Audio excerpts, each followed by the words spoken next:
At Sunday service, my granddaughter pushed me to the back pew and said, "You ruin everything with that funeral face. That's why Grandpa left you." I stayed silent, but at the end of the service, I asked the pastor for permission and took the microphone. "I'm glad to have you here. Follow my story until the end and comment the city you're watching from so I can see how far my story has reached. And subscribe for more beautiful stories." I never thought my own flesh and blood would be the one to break me. Not after everything I'd already endured. That Sunday morning started like any other. I woke up at 5:30 a.m., my old bones aching as I carefully made my bed, a habit from 50 years of marriage that I couldn't shake, even 5 years after Thomas left. I laid out my best dress, navy blue with small white flowers, modest and proper for church. My silver hair was pinned neatly in a bun, and I applied just a touch of lipstick. Looking in the mirror, I saw the lines time had carved into my face, each one telling its own story of silent suffering. The church had been my sanctuary for decades, the one place where I felt peace, where I could pretend everything was all right. Even after Thomas abandoned me for his secretary, 30 years my junior, I held my head high at New Hope Baptist. Nobody needed to know the details. Nobody needed to hear how he'd called me useless and dried up on his way out the door. My son James was waiting outside in his SUV when I stepped onto my porch. He never came inside anymore, always in a hurry, always impatient. "Morning, Mum," he said, barely looking up from his phone. As I climbed into the passenger seat, his wife Patricia was in the back with their daughter, my 17-year-old granddaughter Celine. "Good morning, dears," I said, turning to smile at them. Patricia gave a tight-lipped nod, while Celine didn't even look up from her phone. The drive to church was silent, except for the radio playing softly. I used to bake cinnamon rolls every Sunday morning. We'd eat them warm from the oven before church, the kitchen filled with laughter and sticky fingers. Now, James didn't even accept a cup of coffee when he picked me up. When we arrived at the church, Patricia and Celine hurried ahead, while James walked alongside me. Not with me, just beside me. "There's a difference. Can you try to hurry it up a bit, Mum?" he muttered. "We're always the last ones to get seated because you move so slow." I quickened my pace as much as my arthritic knees would allow, feeling the familiar sting of tears threatening. I pushed them back. Blanche Watson doesn't cry in public. Never has. Never will.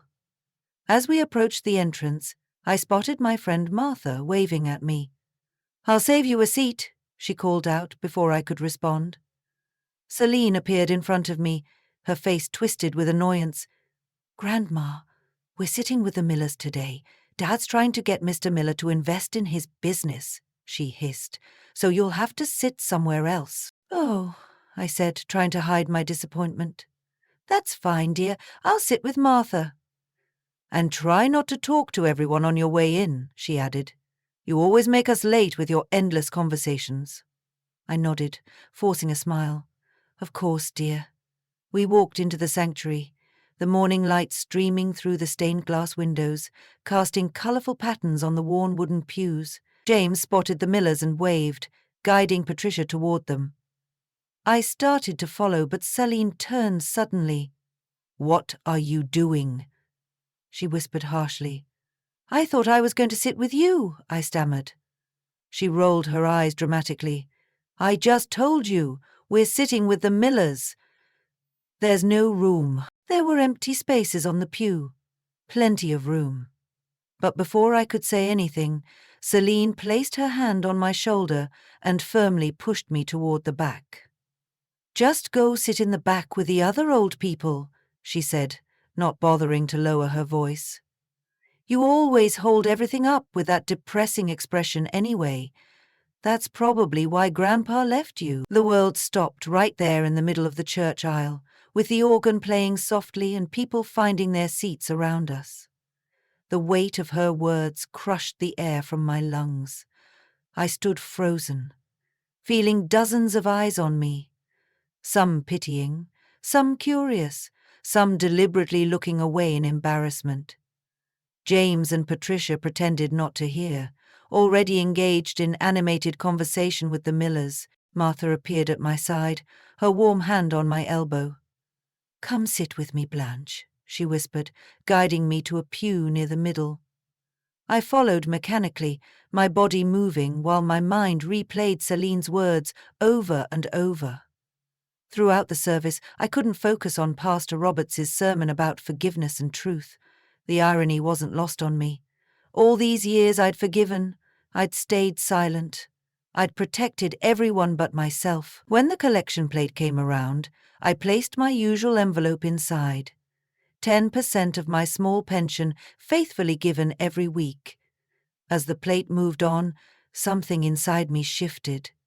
All these years I'd given to my husband, to my son, to this church.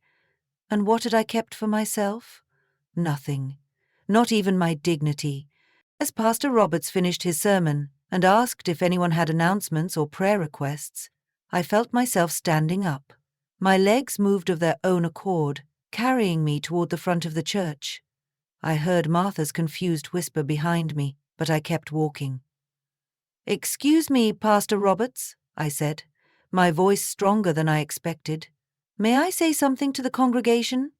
Pastor Roberts looked surprised, but nodded, stepping aside from the pulpit. "Certainly, Sister Blanche."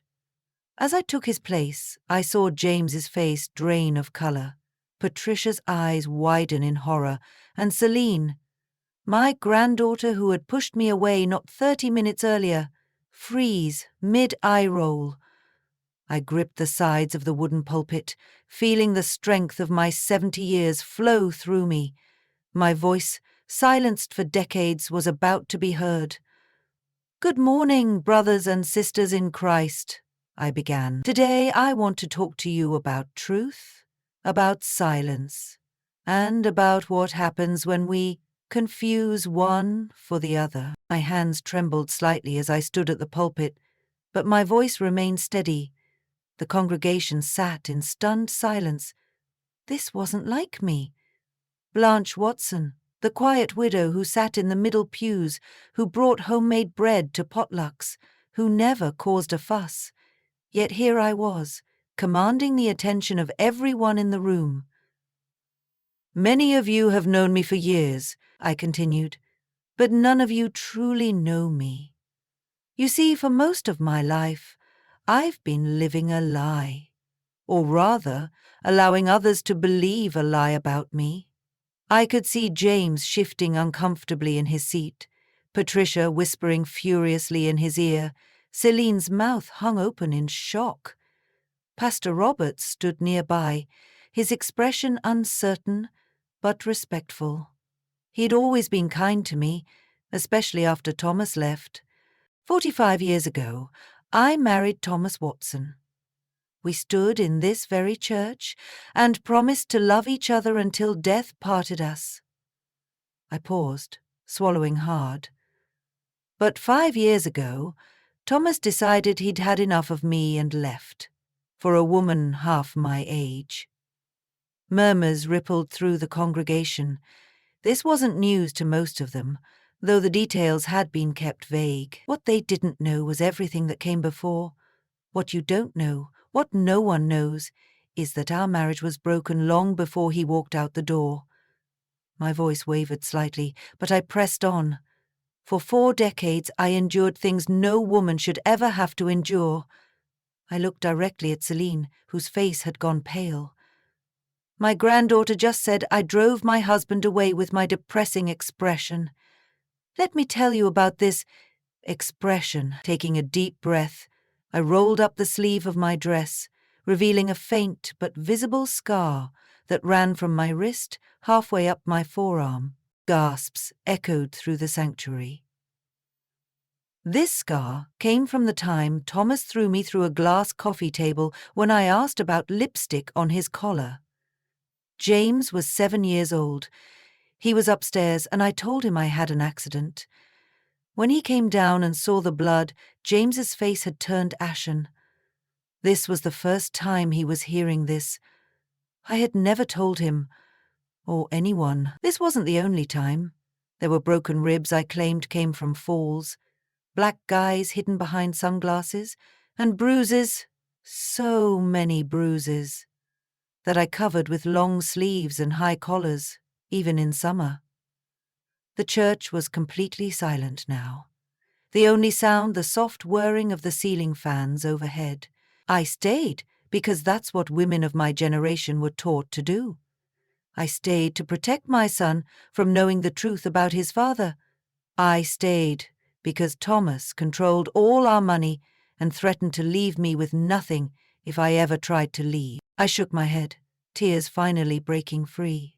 I stayed because I was afraid, and because I was ashamed. Martha was crying quietly in her seat, her hand covering her mouth in horror.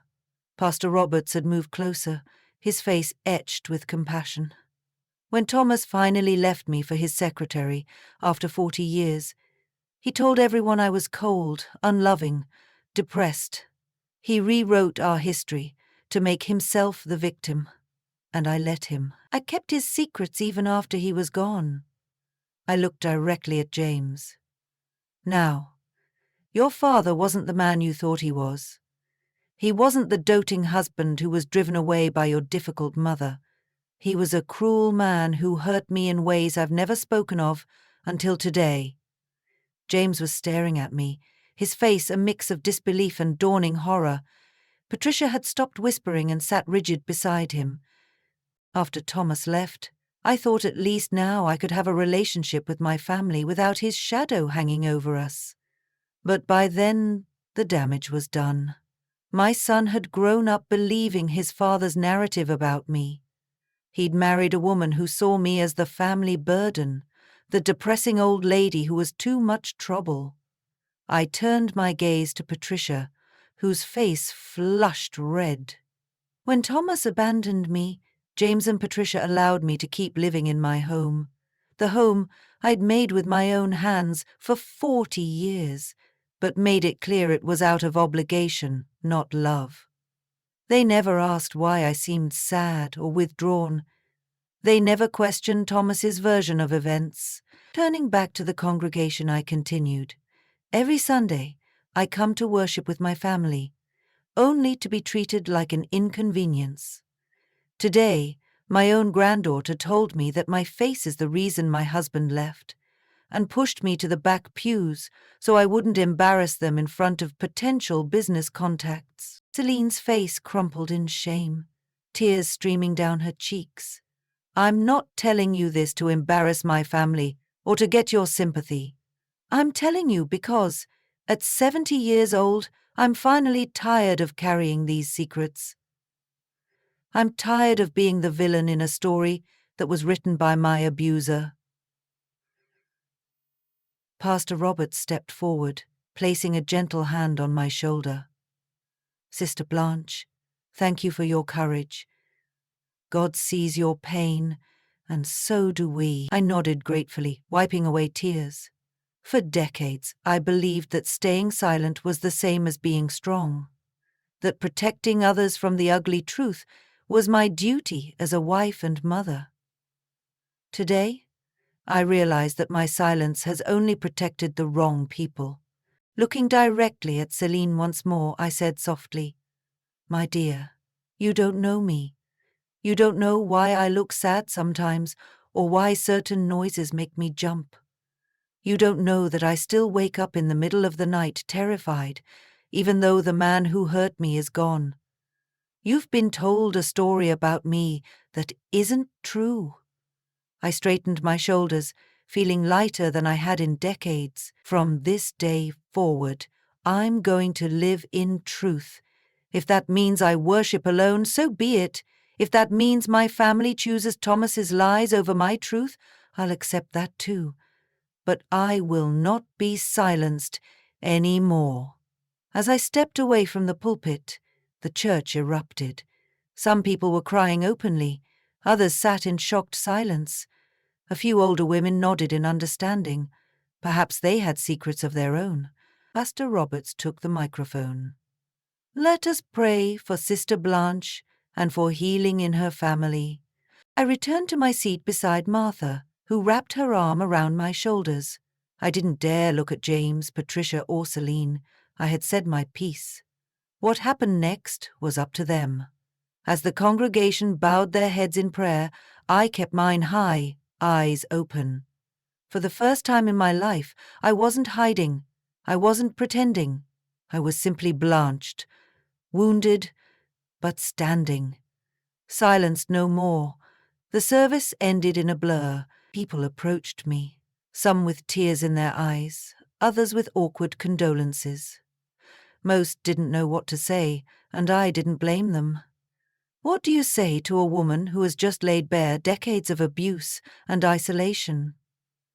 I watched as James, Patricia, and Celine huddled near the door, deep in conversation. James kept glancing my way, his expression unreadable. I wondered if they would leave without me, forcing me to find another way home. I was prepared for that possibility.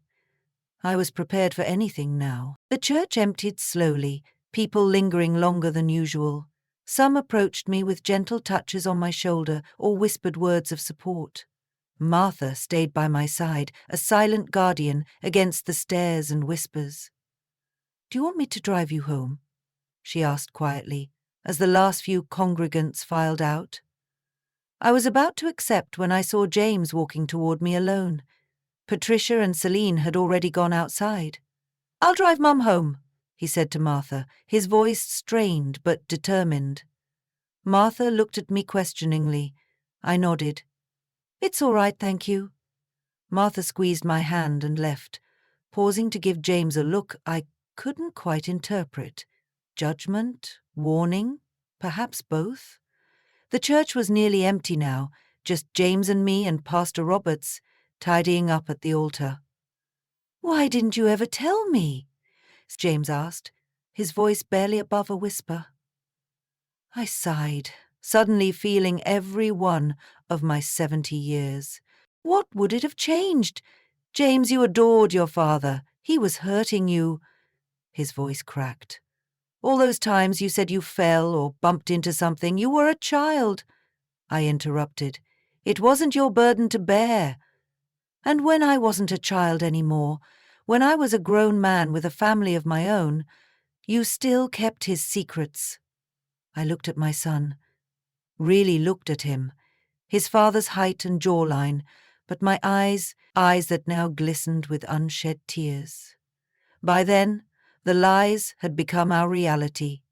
I said, you had your own image of your father, your own relationship with him.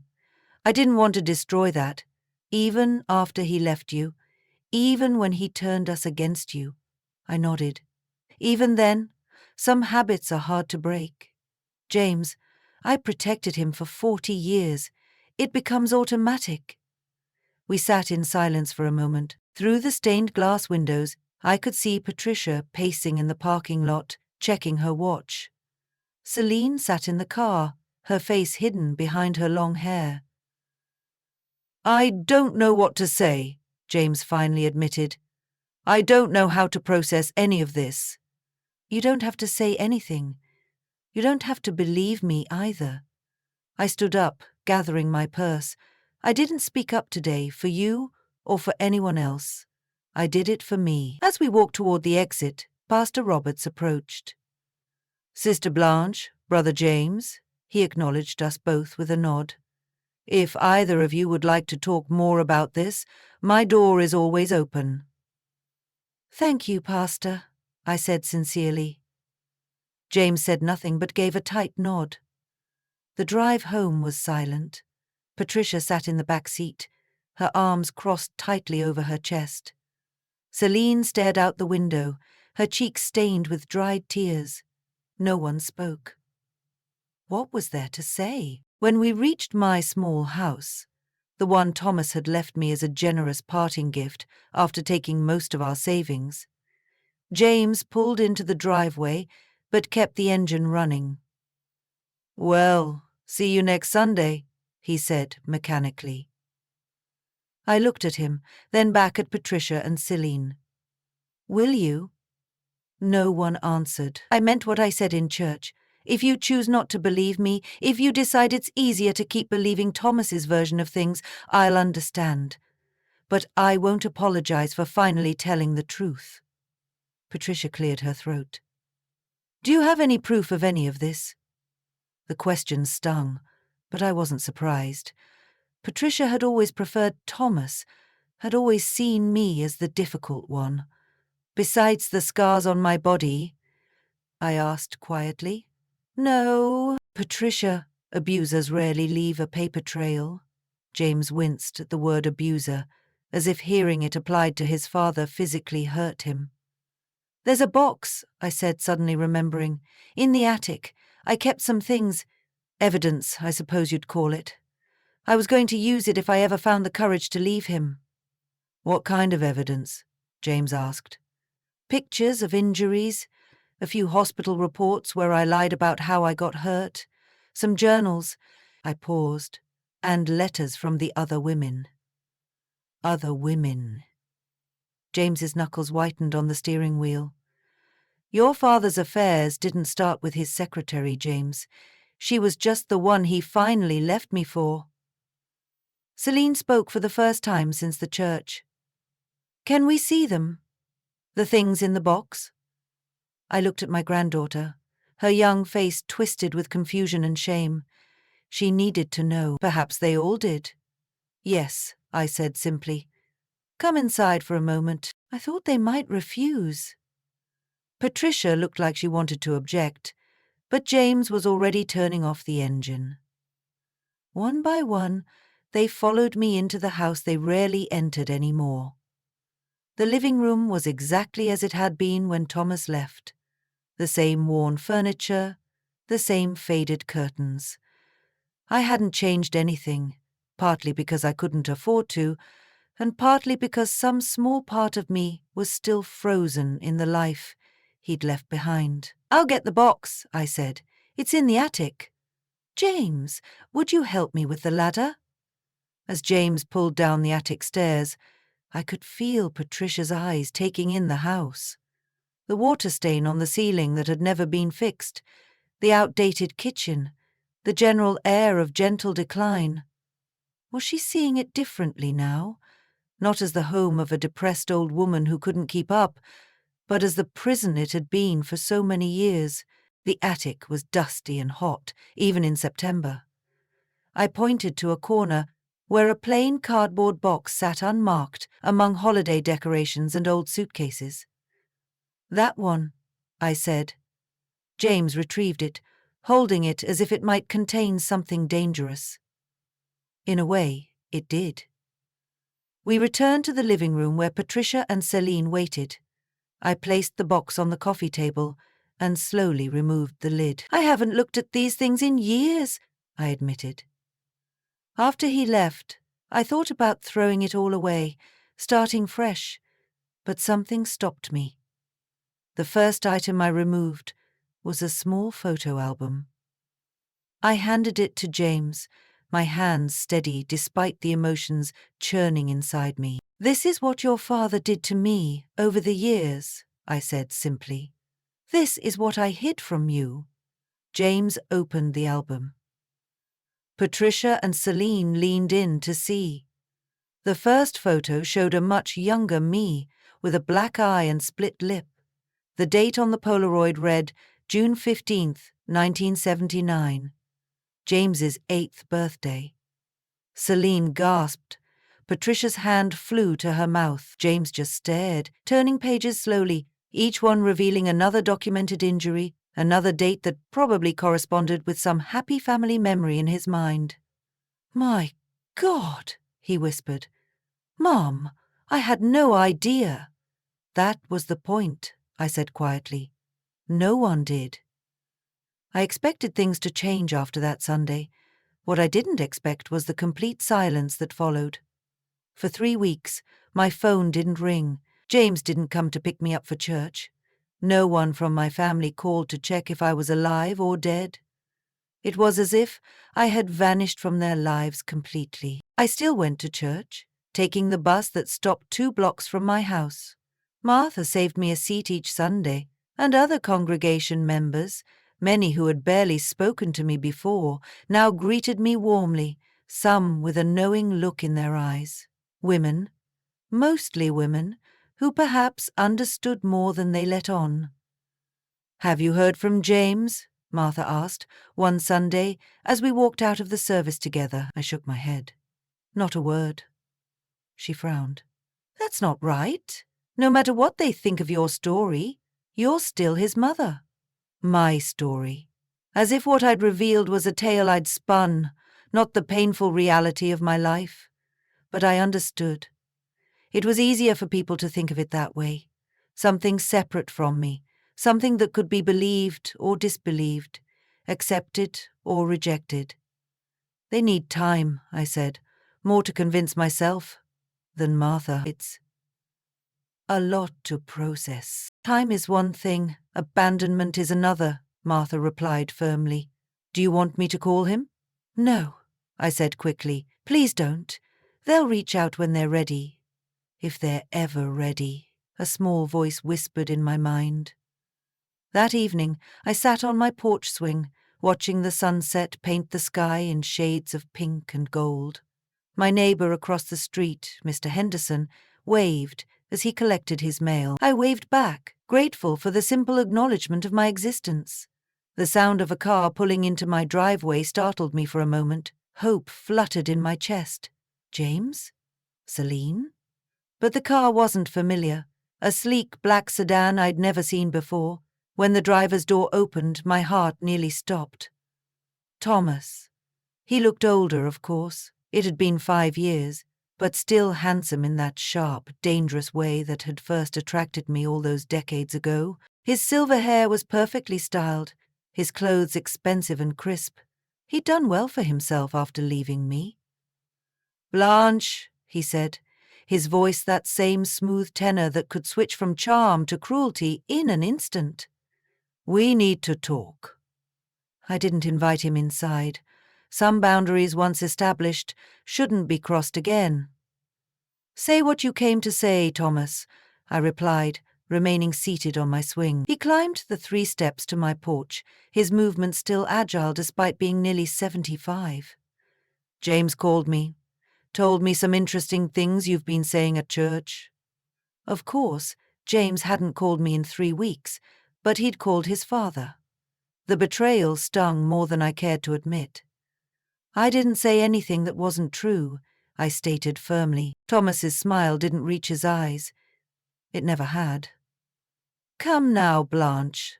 We both know you've always had a flair for the dramatic, showing off scars, telling tales about abuse." He shook his head. "It's sad, really. What are you hoping to gain?" "Gain?" I repeated, incredulous. "I'm not trying to gain anything, Thomas. I'm simply done protecting you." He sat down uninvited in the wicker chair beside my swing. "You're hurting our son with these lies. You're confusing our granddaughter. All because you're still bitter that I left you." I felt a familiar feeling rise within me, that mixture of fear, shame, and doubt that had been my constant companion during our marriage. For a moment, I was that young wife again, being told that my perceptions were wrong, that my feelings were invalid, that I was the problem. But I wasn't that woman anymore. "Get off my porch, Thomas," I said, my voice calm but firm. He blinked, clearly not expecting resistance. "Excuse me?" "You heard me. This is my house, my property, and you are not welcome here." His face darkened. That familiar transformation that had preceded so many painful moments in our marriage. "You ungrateful, be very careful about your next words," I interrupted, surprising even myself with my boldness. "Mr. Henderson across the street has already noticed we have a visitor. He's quite protective of his elderly neighbor who lives alone."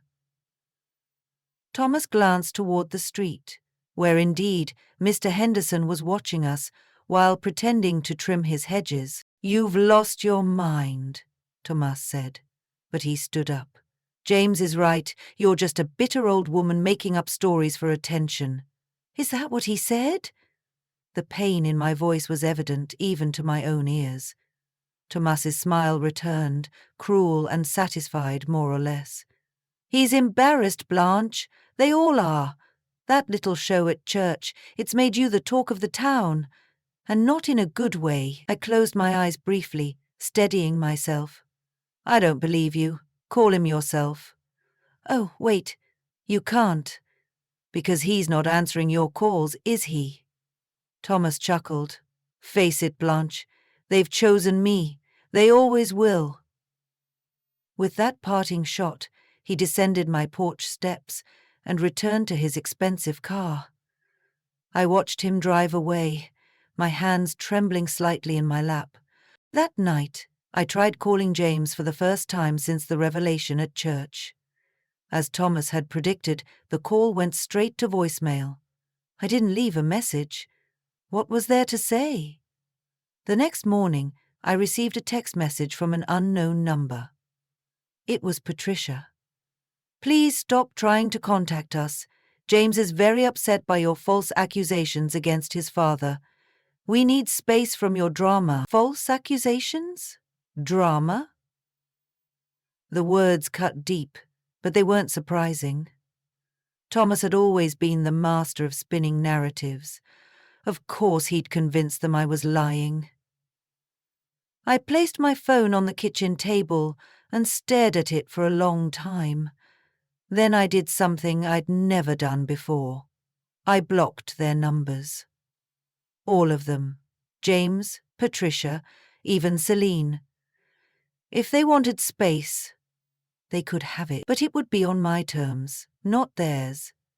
For the next 2 months, I lived in a strange limbo. My family had ostracized me completely. Thanksgiving came and went with no invitation. I spent it with Martha and her daughter instead, grateful for their kindness, but achingly aware of the empty spaces where my own family should have been. Christmas loomed on the horizon, promising more of the same isolation. I tried to keep busy, volunteering at the church food bank and attending a weekly Bible study that Pastor Roberts had started. The other women in the group were kind, but I could tell some of them weren't sure what to make of me.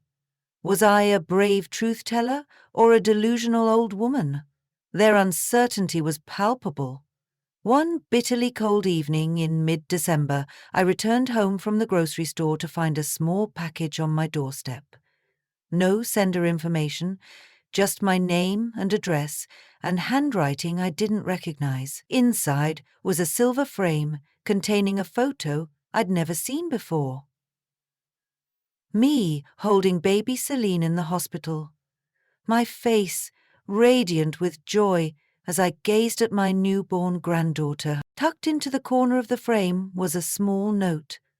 I found this while cleaning my room. I thought you should have it. I'm sorry, Grandma.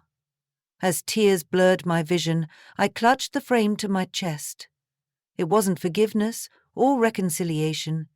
It wasn't an invitation back into their lives, but it was something. A tiny crack in the wall of silence they had built around me. That night, I placed Celine's photo on my bedside table and slept more peacefully than I had in months. Perhaps all was not lost after all. Winter melted into spring, and with it came a slow thawing in my heart. The small photo from Celine remained my most treasured possession, a reminder that not all bridges had been permanently burned. I hadn't heard anything more from her, or from James or Patricia, but that single gesture had given me a fragile hope I clung to during lonely nights. You seem different today, Martha observed one sunny April morning as we walked home from church together. More peaceful? I smiled, realizing she was right. I think I am. Have you heard from your family? She asked gently. No, I admitted, but I've stopped waiting for the phone to ring. I've stopped holding my breath every time a car drives by my house. Martha nodded approvingly. That's progress, Blanche, real progress. We paused at the corner where our paths would diverge. Martha headed east to her daughter's house for Sunday dinner, while I would continue north to my empty home. Once, this moment would have filled me with dread, the long afternoon stretching ahead with nothing but my thoughts for company. "Would you like to join us for dinner?" Martha offered, as she often did. "Karen always makes too much food." "Thank you, but not today," I replied, surprising us both. "I have some plans of my own." Martha raised an eyebrow. "Oh, nothing exciting," I admitted with a small laugh. "Just some sewing I want to finish. I'm making a quilt."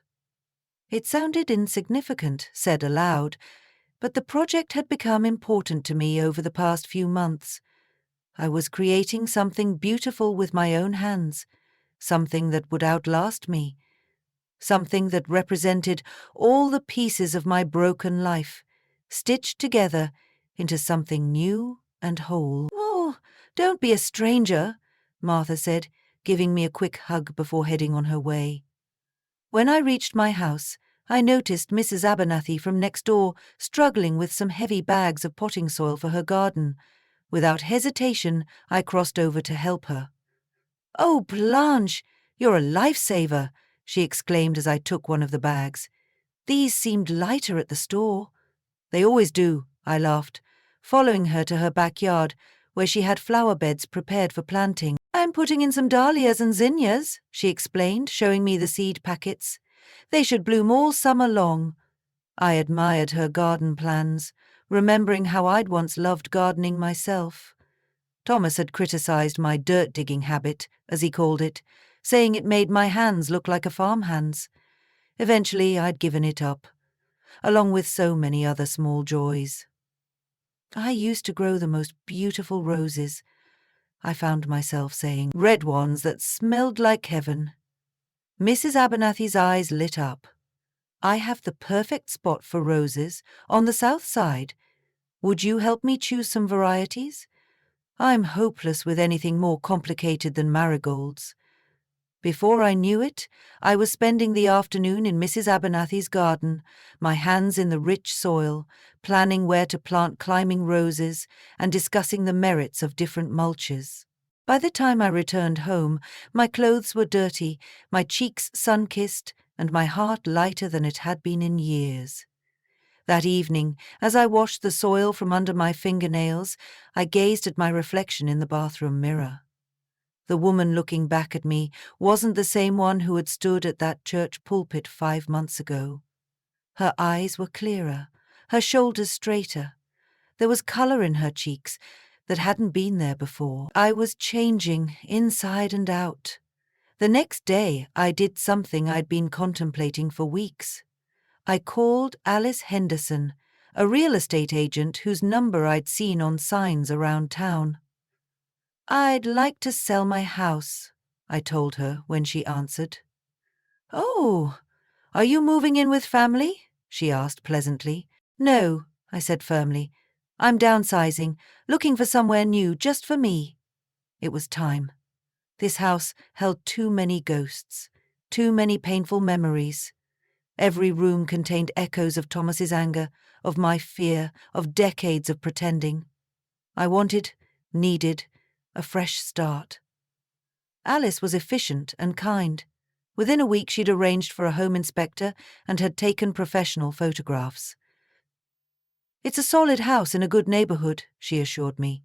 "It should sell quickly, especially if we price it right." The listing went live on a Monday. By Thursday, I had 3 offers, all above asking price. The housing market was hot, Alice explained, especially for modestly priced homes like mine. I accepted the highest offer. A young couple expecting their first child, who had written a heartfelt letter about wanting to build their family in a home with good bones and history. I hoped they would fill it with love and laughter, erasing the shadows that lingered in its corners. As word spread about my impending move, something unexpected happened. People from church started stopping by, offering help with packing or cleaning. Pastor Roberts brought boxes he'd collected from local businesses. Martha organized a small team to help sort through my belongings, deciding what to keep, what to donate, what to discard. "You've got quite the support system," Alice remarked during one of her visits, as 3 women from my Bible study carefully wrapped my china in newspaper. "I do, don't I?" I said, somewhat amazed. For so long, I had felt invisible, unnoticed. Now I was surrounded by people who genuinely seemed to care about my well-being. One Saturday in early May, as I was sorting through a box of old photographs, the doorbell rang. Martha was closest and went to answer it. "Blanche," she called, her voice carrying a note of caution. "You have visitors." I looked up to see Celine standing awkwardly in my living room, a young man beside her whom I didn't recognize. "Grandma," she said softly, her eyes taking in the boxes and packing materials scattered around. "You're moving?" I nodded, setting aside the photo album I'd been organizing. "Yes, the house sold last week. I close on the 30th. "Where are you going?" she asked, her voice small, almost childlike. "I found a little garden apartment not far from the church. It has a patio where I can grow some flowers." I gestured to the young man beside her. "Won't you introduce your friend?" Celine blushed slightly. "This is Noah, my boyfriend." Noah stepped forward, extending his hand. "It's nice to meet you, Mrs. Watson. Celine has told me a lot about you." I wondered what exactly she had told him, but his warm smile seemed genuine. I shook his hand.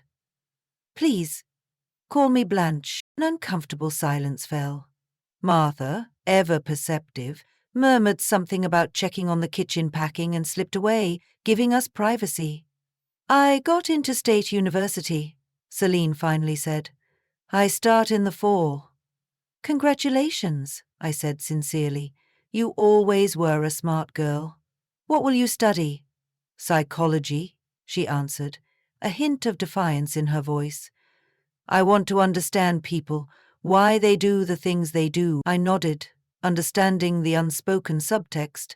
She was trying to make sense of her family, of Thomas, of James and Patricia, of me. "That's a worthy goal," I said simply.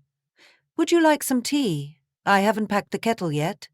She hesitated, then nodded. "Yes, please." As I moved toward the kitchen, I felt a strange sense of déjà vu. How many times had I offered tea to smooth over uncomfortable moments? But this time was different. This time, I wasn't using politeness to mask fear or pain.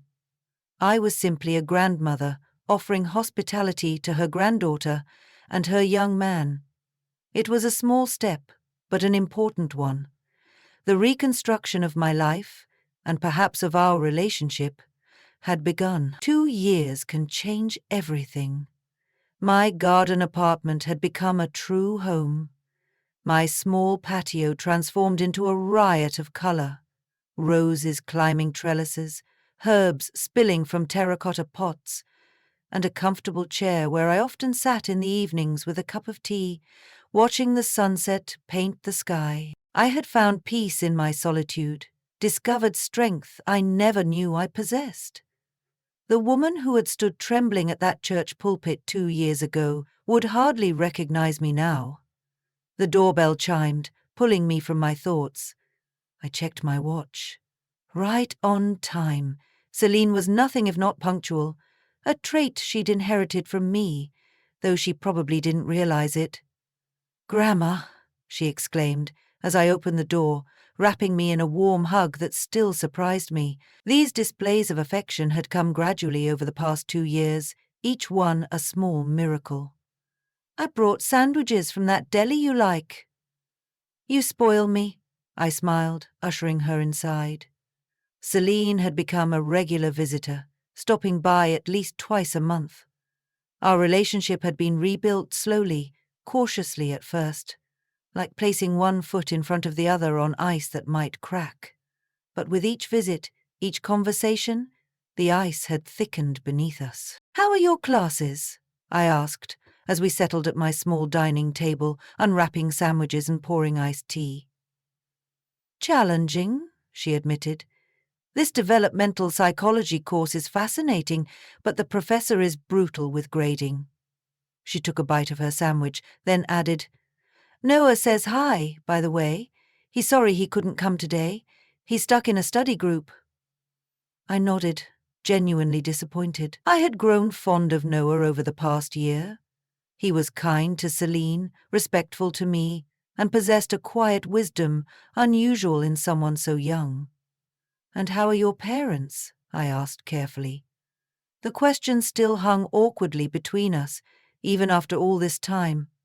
James and Patricia remained distant figures in my life, acknowledging my existence through Celine, but maintaining their own separation. Celine sighed. "The same.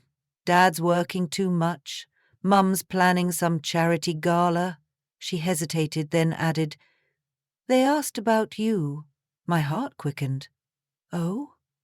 "Mum wanted to know if you were coming to Thanksgiving this year." I sat down my glass, surprised. "I wasn't aware I was invited." "You weren't, not officially." Celine looked uncomfortable. "But I told them I wouldn't come if you weren't welcome." Noah backed me up. I reached across the table and squeezed her hand. "Celine, I don't want to cause any family rifts. Not after everything." "You're not causing anything," she said firmly. "They are, with their stubbornness." I sighed, recognizing the defiant tilt of her chin, the same expression she'd worn that fateful Sunday when she'd pushed me toward the back pews. But now her defiance was on my behalf, not against me. "Your father is complicated," I said carefully. "He grew up believing in a certain image of his family. When that image was shattered, it shattered something in him too." "That doesn't excuse how he's treated you," Celine insisted. "No," I agreed, "it doesn't. But understanding isn't the same as excusing." Celine studied me for a moment. "That's what Noah says about you, that you have this incredible capacity for understanding without enabling. He says it's a rare quality." I smiled, touched by the observation. "Noah is a very perceptive young man. She also says," Celine continued, "that I'm lucky to have you as a role model, and he's right." Her voice grew quieter. "I'm so sorry for how I treated you, Grandma, for believing all those things about you without ever asking your side." "You were 17, I reminded her gently. "You believed what you were raised to believe." "But I was cruel," she insisted, her eyes filling with tears. "What I said to you that day at church, it was unforgivable." "Nothing is unforgivable, Celine. Nothing." I squeezed her hand again. "And I forgave you long ago." We finished our lunch, moving on to lighter topics. Her summer internship plans, my community garden project at church, a book we had both recently read. As she prepared to leave, Celine paused at the door. "There's something else," she said hesitantly. "Grandpa Thomas is sick. Cancer. Dad didn't want me to tell you, but I thought you should know." The news hit me with unexpected force. Despite everything Thomas had done, despite the pain he had caused, hearing of his illness stirred complex emotions. "I'm sorry to hear that," I said sincerely. "How is your father handling it?" "Not well. He's in denial, I think. Says Grandpa will beat it, that he's too strong to let cancer win." She hesitated. "The doctors don't agree." I nodded, understanding all too well. James had always idolized his father, had built his entire identity around being Thomas Watson's son. Losing him would be devastating. "Thank you for telling me," I said. "If there's anything I can do." Celine nodded, then left with a final hug, promising to call soon. 3 days later, my phone rang at an unusual hour. James's name appeared on the screen, the first time he had called in over 2 years. My hand trembled slightly as I answered. "James?" Mom? His voice sounded strained, exhausted. Dad's gone. He passed last night. I closed my eyes, absorbing the news. I'm so sorry, James. There's going to be a service on Friday, he continued, his voice mechanical. At West Lawn Cemetery, 2:00. I hesitated. Would you like me to come? The silence stretched so long I thought he might have hung up. Finally he spoke, his voice barely audible. Yes, I think I would. The service was small but dignified. Thomas had outlived many of his friends, and his quick decline had left little time for elaborate preparations. I sat in the back row, dressed simply in a navy dress, observing rather than participating. James stood stoic beside Patricia, accepting condolences with rigid composure. Celine spotted me immediately and came to sit beside me, Noah following quietly. I'm glad you came, she whispered. Dad needs you, even if he doesn't realize it yet. After the service, as people mingled at the small reception, James approached me. He looked older, the lines around his eyes deeper than I remembered. You didn't have to come, he said, his voice flat. I came for you, I replied simply. Not for him. James nodded, looking away. Celine says you're doing well, your new place. I am, I confirmed.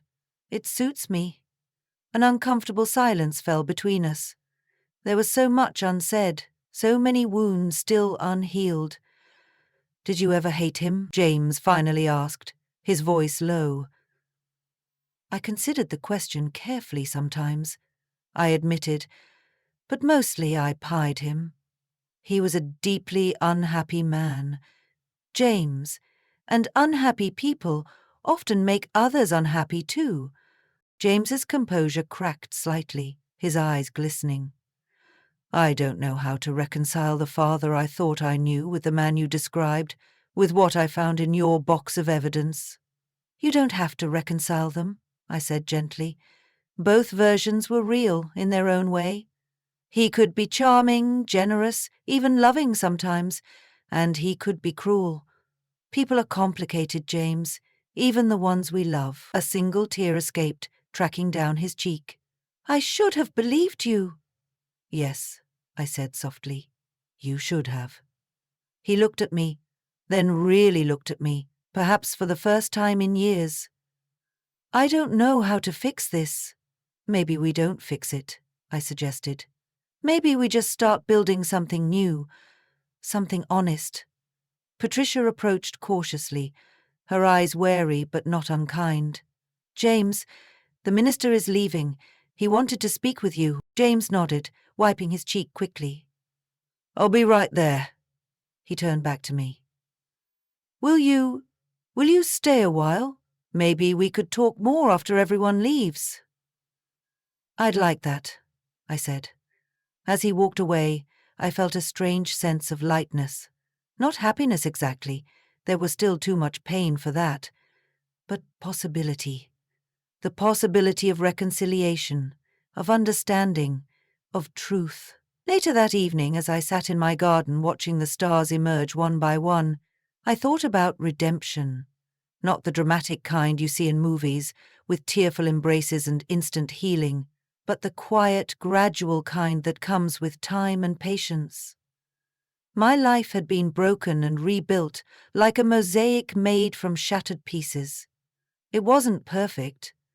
There were still gaps, rough edges, places where the pieces didn't quite fit. But it was beautiful in its own way. And it was mine. For the first time in 72 years, I was living a life unburdened by secrets, by fear, by the exhausting work of maintaining appearances. I had found my voice, and with it, my freedom. And that was redemption enough. Now, I'm curious about you, who listened to my story. What would you do if you were in my place? Have you ever been through something similar? Comment below, and meanwhile, I'm leaving on the final screen one story that will definitely surprise you.